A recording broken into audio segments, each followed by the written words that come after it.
বাহ বাহ, কি সোনা ফলেছে রে। এবার কপাল খুলে যাবে আমার। বাজারে যা আলুর আকাল, সব টাকা এবার আমার পকেটে। আসসালামু আলাইকুম হালক ভাই, ব্যাপার কি একা একাই যে হাসছেন? ওয়ালাইকুম আসসালাম করিম ভাই। আর বলো না ভাই, আলুর ফলন দেখে মনটা ভরে গেল। মাশাআল্লাহ, তোমারও যা হয়েছে আমারও তাই। বাজারে তো আলু নেই, দামও চড়া। এবার আমাদের কপাল খুলবে। ভাবলাম সব লাভটা আমার একার হবে, তার না। হ্যাঁ হ্যাঁ ভাই, তা তো বটেই। চলো কাল সকালেই বাজারে যাই। হালক ভাই, আলু কত করে? 40 টাকা কিলো। ওরে বাবা, এত দাম! দাম তো হবেই, বাজারে তো আলুর আকাল। আমাকে 2 কিলো দাও, যা দাম।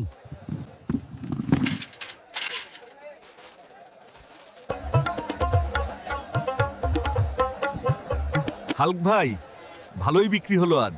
হ্যাঁ, তা হলো। চলো কাল আবার বাকিটা নিয়ে আসবো। কাল তুই আসবি? তোর আলু তো আজ রাতেই আমার ঘরে আসবে। আমিও কাল নিয়ে আসব। চলো এবার বাড়ি যাওয়া যাক। সাদিয়া, শোনো। কি গো, আজ তো খুব খুশি দেখা যাচ্ছে। আরে তা তো কিছুই না, কাল থেকে দেখবে টাকার পাহাড়। আমার মাথায় একটা দারুণ বুদ্ধি এসেছে। এই গ্রামে আলু চাষি তো শুধু আমি আর করিম।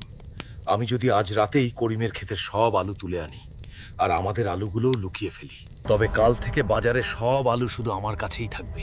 তখন আমি যেমন খুশি তেমন দামে বেচবো। 40-এর আলু 80 টাকায় বেচবো। বলো কি গো, এটা তো সোজা চুরি, গোনা হবে। এটাকে চুরি বলে না, এটাকে বলে ব্যবসা। কেউ টেরও পাবে না, আমি আমাদের আলুও তুলে ফেলবো। এইবার সব টাকা আমার পকেটে। বউ, এত আলু এখন কোথায় রাখবো?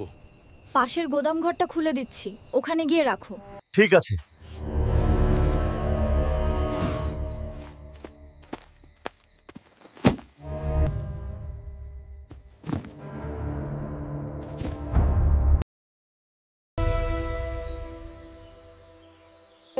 হায় আল্লাহ, আমার কি সর্বনাশ হয়ে গেল।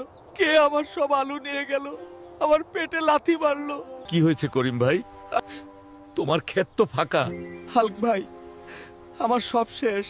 আমারও তো একই দশা ভাই, আমারও সব আলু চুরি হয়ে গেছে। যে এটা করেছে সে এই আলুগুলো নিয়ে কখনো সুখী হবে না। আল্লাহ নিশ্চয়ই তার বিচার করবেন ভাই, তুমি দেখবে। সে দেখা যাবে। হালক ভাই, আলু আছে, আলু। না গো ভাই, আলু একদম নেই। কি যে করি, দাম যা লাগে দেবো ভাই, 1 কিলো আলু দাও। বাহ, এই তো চাই। ঠিক সময় হয়েছে।